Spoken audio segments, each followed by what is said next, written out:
In my boyhood, I suffered from a peculiar affliction due to the appearance of images, often accompanied by strong flashes of light. I was quite unable to distinguish whether what I saw was tangible or not. Never die. They become Number one in the world. Please welcome the number one tennis player in the world, Novak Djokovic.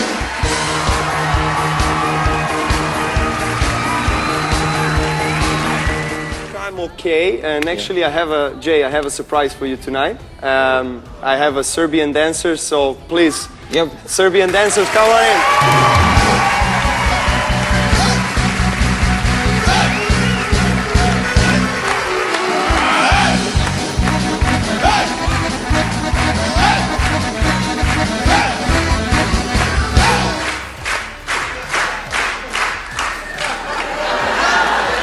Yes!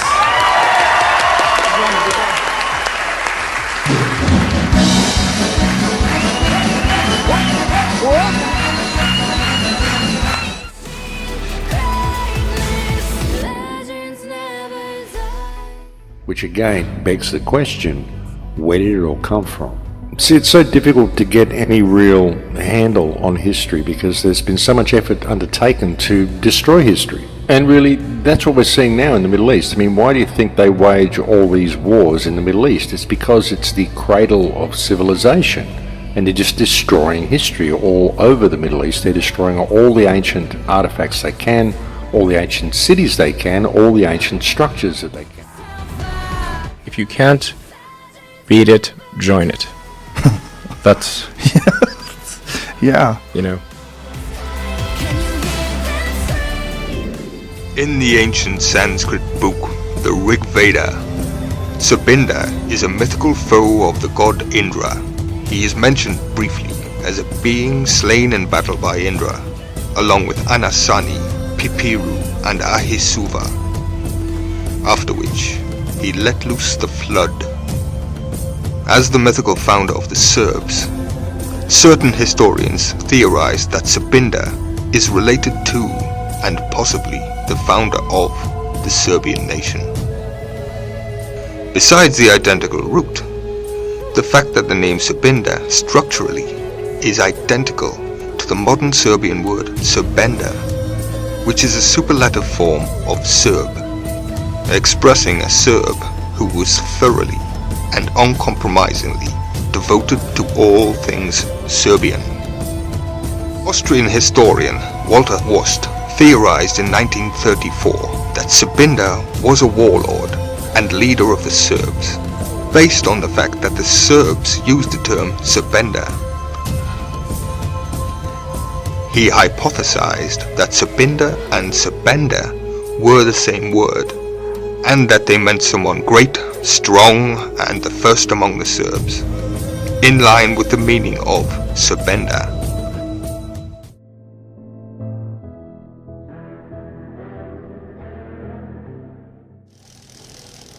I remarked to my professor that the design of generators and motors could be greatly improved by using currents that alternated. He embarrassed me greatly in front of my classmates, saying, "Mr. Tesla will never accomplish this.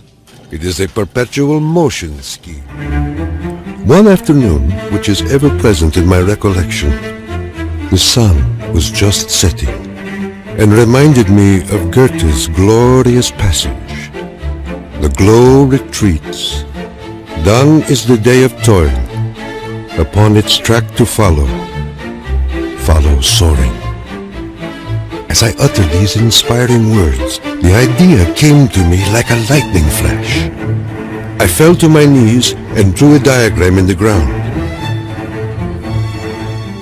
It's cold and the fighting's near. It's deep in their bones, all right. I saw a cloud carrying angelic figures, one of whom gradually assumed the features of my mother.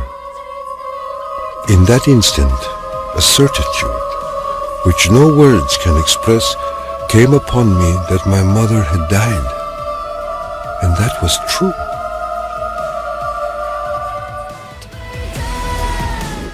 Recently, new research has revealed that the Germans may have been researching flying craft and possibly anti-gravity for over 150 years. Maria Orsic led an amazing life and changed the course of world history forever. If what we know today is true, she was instrumental in unleashing the most destructive war in human history. Never in history has science progressed with such giant leaps as in the early 20th century Germany. Never before have occult societies blossomed in such profusion, and never in history has one regime based its whole existence, its philosophy, and its science on the occult. And yet, in less than 2 decades since the end of the Great War, Germany had entered atomic and space age. Why were the Nazi scientists so successful? Is it true that their fringe teams experimented with anti-gravity, exotic propulsion systems, and cold fusion, and that they actually won the race for the atomic bomb? Hermann Oberth, one of the founding fathers of rocketry and astronautics, who was later employed by NASA, has confessed, "We were helped by people from other worlds." Another German in the United States, Willy Ley, was the first to shed light on German occult societies, such as the Thule Society, which included amongst its members the future Nazi leaders Himmler, Hess, and probably even Hitler. The Thule Society had a special branch for female mediums, employing remote viewing and other spiritual techniques to obtain information from other galaxies and dimensions. This group was led by a woman called Maria Orsic, who reportedly received messages from another galaxy, from those who had once engineered the human race. Her mysterious drawings launched the search for new energy forms and resulted in experiments to manipulate gravity, space, and time.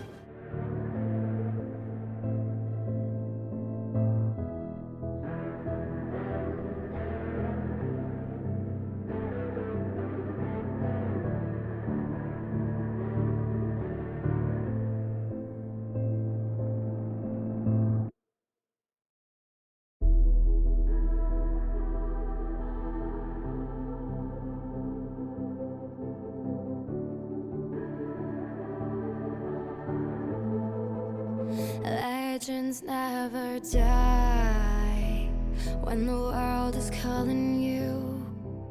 Can you hear them screaming out your name? Legends never die, they become a part of you. Every time you bleed for reaching greatness, relentless, you survive.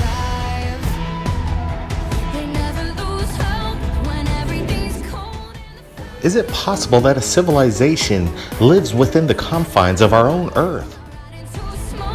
New Swabia, or New Schwabenland in German, is an area of Antarctica called Queen Maud Land. It was explored by numerous German Antarctic expeditions, and one in the late 1930s reportedly discovered ice-free areas with warm freshwater lakes and signs of growing vegetation right there in the middle of the barren ice. The Nazi Party proceeded to covertly build a massive secret subterranean base in the large hollow caverns which have naturally formed deep under the Antarctic ice. And it was likely used to further the research conducted by the Nazis and certain secret societies which were developing advanced propulsion technology, advanced aircraft. And these were the same ones used to decimate the Allies in Antarctica. Saucer-shaped discs, far in advance of anything possessed by the US. Top secret maps obtained by the KGB, allegedly, and belonging to the Third Reich have been recently leaked on the internet, which again, allegedly depict passages under the Antarctic ice which were used by these German U-boats to access these mysterious underground polar caverns. The possibility that the Earth contains massive underground caves, caverns, that it's hollow or at least partially hollow, that these regions are accessible through passages at the poles, and that ancient secret breakaway civilizations flourish within them. This has renewed people's interest in a subject that's still largely considered, by the media at least, to be very taboo.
Legends never die when the world is calling you. Can you hear them screaming out your... The problem with modern physics is they have reasonably understood the other forces, they're unable to understand what's gravity. Gravity is a consequence of time. We are whirling through endless space with an inconceivable speed. Everything is spinning. Everywhere there is energy. There must be some way of availing ourselves of this energy more completely.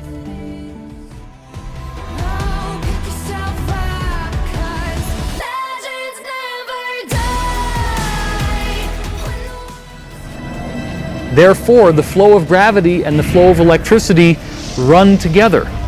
Therefore, the actual atom itself is made by a gravitational flow. The two are fundamentally intertwined. That's why an electrical current creates a gravitational current. Let's now surmise that gravity is the energy that is flowing into the Earth to create the Earth moment by moment. That would make us like mosquitoes that are being blown into a screen window. And the current is pushing down on us. So we're calling it a pull of gravity. It's wrong. It's the push of gravity pushing us down. And it blows through us because it's also flowing into us, but at a much smaller rate. So then what happens is you have various means by which you can get spin in this fluid-like energy that's making the Earth. So a spin in gravity is called a torsion field. The torsion field is actually the equivalent of a wave that moves through the gravitational field as an impulse. It is a spin. And so the torsion field is actually the ultimate key to the unified model of all science, where we can now link consciousness, technology, and physics together as all part of one greater totality.